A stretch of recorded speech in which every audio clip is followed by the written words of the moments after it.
first concern that always come up for clients when it comes to reducing the number of hours and also installing systems is outsourcing. Like, that is the first main concern. And the thought is, what if I delegate to someone and they don't meet my expectation, or they don't do as I desire them to? What happens then? This concern is completely valid, and I understand that this concern can come up because we as go-getters and ambitious entrepreneurs, we want to achieve perfection. We want to make sure everything is done the way they're meant to be. Now, there's so many angles I can answer this, and that's what we're going to be exploring in this video. So let's get into it. Hello and welcome back to my channel. My name is Sharon Samuel Adigbe, and I am excited to dive into today's conversation. We want to talk about that mindset issue that comes up when it comes to delegating as the visionary CEO in your business, the one mindset that always come up for us. Now, there's so many angles that I can answer this. First of all, I want to state that this concern is valid. It will happen that people wouldn't meet your expectation if you don't have systems set up that allows them to follow the process like you can do it, or you've not replicated, if you've not set up SOPs, if you've not set up a sales process, if you've not trained someone around your unique type of audience, if you've not trained them around marketing your business specifically, because you know your business more than anyone. If that hasn't happened, or if you've not set up SOPs in place to ensure that when you outsource or you delegate, people know exactly what to do, then that concern is totally valid, because you cannot expect people to take on what you've not created processes around that gives them a simpler approach to do it the way you could have done it. And now you want to be able to focus on possibilities and activities that are high impact activities to go away from the daily grind. But they don't understand how things are running inside of your business. So that concern is valid if that is the case. So that's something I want to put in place. That concern is valid if you've not set up SOPs, repeatable processes, because you want to be able to set this up before you consider outsourcing. You want to make sure that what you have created is repeatable, it's valid before you outsource, because I always advise that you should not outsource if you've not put on systems and processes that are repeatable. And this does not mean that they're following it rigidly.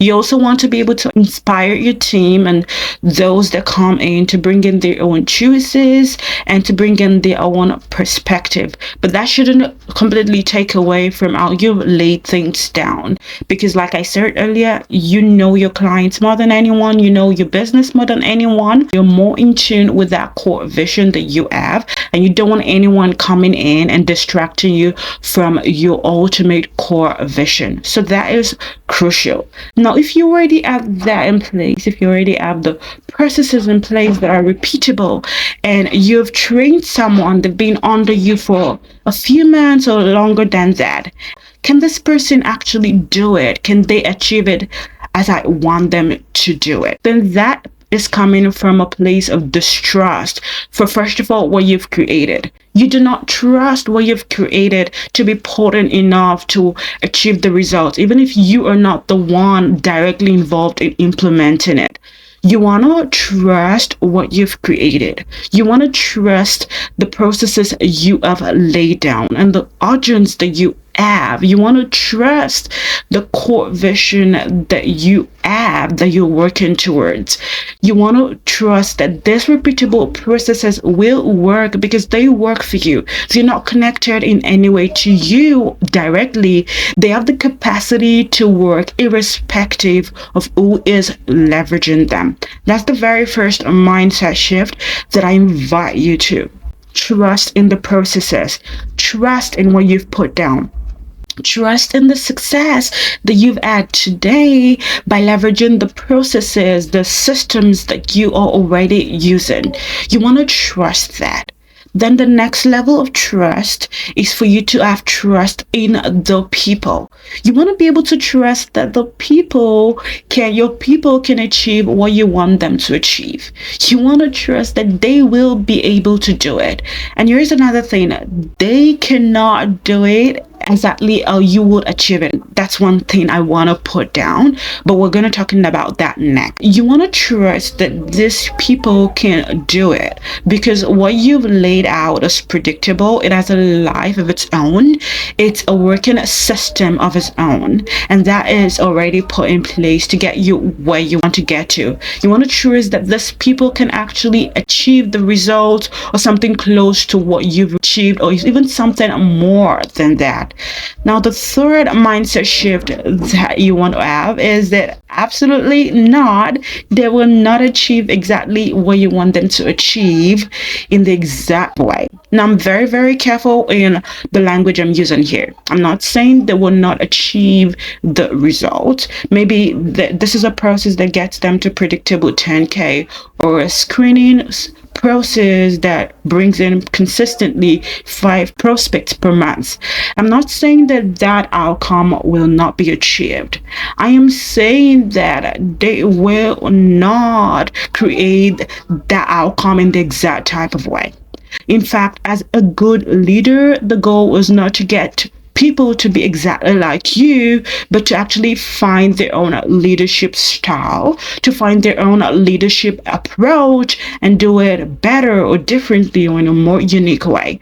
As a good leader who has led people, and we want to build trust in the people that you're leading, you want to understand that no, they will not achieve exactly what you've achieved in the exact way, because everyone has different background, everyone has different perspective.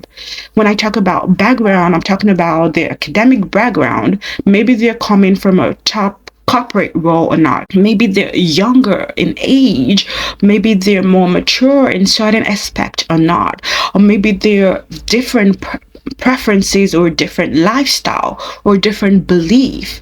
So not everyone in your team will be the same. That's why we're in business, because we understand that we can carve out a specific space in the market and attract a group of people that have a commonality. But every single one of those people will have different backgrounds, different perspective. Maybe they have different preferences or lifestyle or beliefs. So the same thing applies to your team members. That person is completely different, so they will not be approaching what you're giving them in a specific way. If you want them doing that, then you might want to consider getting a robot, not a human being. But of course, we're in the AI world, so when I'm talking about outsourcing, you can decide to outsource to AI. But if you're specifically outsourcing to humans, you don't want to expect that they would do it exactly the way that you did it, or you could have done it, right? So you want to give them that space and grace to do it uniquely. That shows that you are a good leader leading your people. These are the 3 shifts that I would give you for this question, this concern of what if I delegate and they're not doing it how I do it. Firstly, I shared that yes, if you don't have SOPs and systems, at least some system, I'm not talking about a comprehensive full-blown system. If you want something like that, I'm your girl for it. But if you have something, because you already are achieving sales in your business consistently, you want to make it consistently, you already have a way and you want to make it predictable, you want to have systems in place, but surely you have processes that is repeatable. Then if you don't have that, then that concern is valid. But if you have that, you want to first of all trust what you've put in place that's giving you results. For now, it's not about whether or not it's working, it's about how to refine it, to deepen the transformation, or to narrow down or target that transformation and that core vision that you have for your business. Or refining, pivot a little, switch it up a little to target the expected result. And finally, we talked about trusting your people and trusting that not everyone will achieve the same results in the same way, because not everyone have the same background, the same lifestyle, and the same preferences. And so this is what we have covered in this video. I'm sure you came away with some tips on how to actually start trusting your people and how to actually discard that feeling of what if they don't achieve it in the exact way that I desire. Let me know in the comment section which of this mindset shift you need right now to start delegating in a more peaceful and in a way that actually lights you up. And I'd love to hear your thoughts about this video. Thank you so much for watching. That's all from me. I will see you in the next video. Bye for now.